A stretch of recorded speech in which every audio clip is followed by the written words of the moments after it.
Assalamualaikum warahmatullahi wabarakatuh. Pada praktikum kali ini kita akan mengamati tentang lensa cembung dan cermin cekung. Alat dan bahan yang kita siapkan ada lensa cembung, cermin cekung, layar, penggaris, sumber cahaya atau lilin, alat tulis dan juga tabel pengamatan. Pengamatan yang pertama yaitu pengamatan lensa cembung. Ketika sumber cahaya telah dinyalakan, atur posisi benda dan lensa agar pada layar terbentuk bayangan yang paling tajam. Dan ukurlah jarak benda dan jarak bayangan tersebut. Ulangi percobaan beberapa kali dengan kedudukan benda yang berbeda.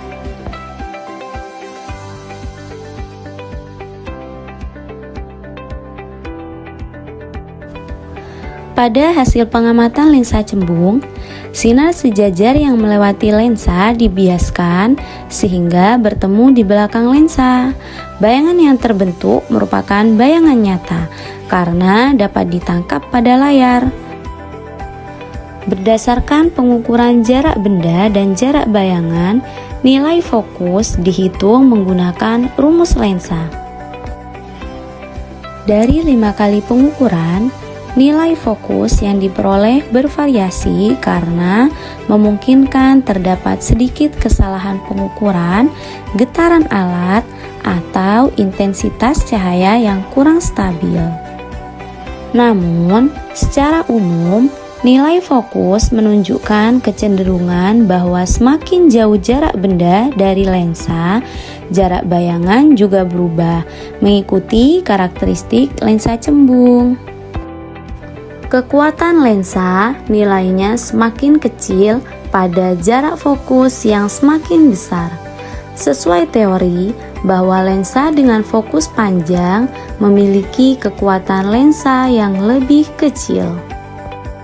Selanjutnya yaitu pengamatan cermin cekung. Langkah-langkah yang dilakukan sama seperti pada pengamatan lensa cembung. Pada pengamatan cermin cekung, cahaya dari lilin dipantulkan menuju satu titik fokus di depan cermin. Bayangan yang tertangkap pada layar kembali menunjukkan bahwa bayangan tersebut merupakan bayangan nyata. Perhitungan fokus menggunakan rumus cermin memberikan hasil yang bervariasi, namun tetap menunjukkan pola yang konsisten dengan teori.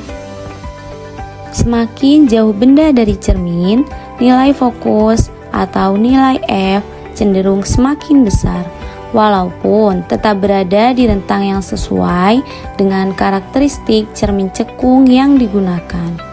Perbedaan nilai yang muncul mungkin disebabkan oleh kesulitan mendapatkan bayangan yang paling tajam atau ketidaktepatan dalam pembacaan jarak.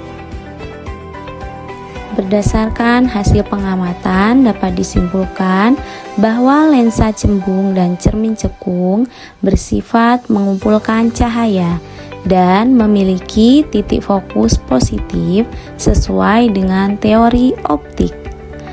Jarak fokus dan kekuatan lensa berhasil ditentukan menggunakan persamaan optik yang relevan.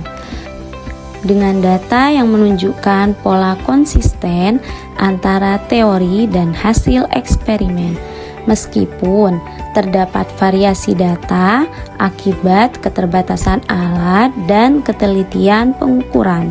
Secara keseluruhan, pengamatan ini membuktikan keterkaitan antara jarak benda, jarak bayangan, dan titik fokus pada kedua alat optik tersebut sesuai dengan prinsip dasar optik. Terima kasih.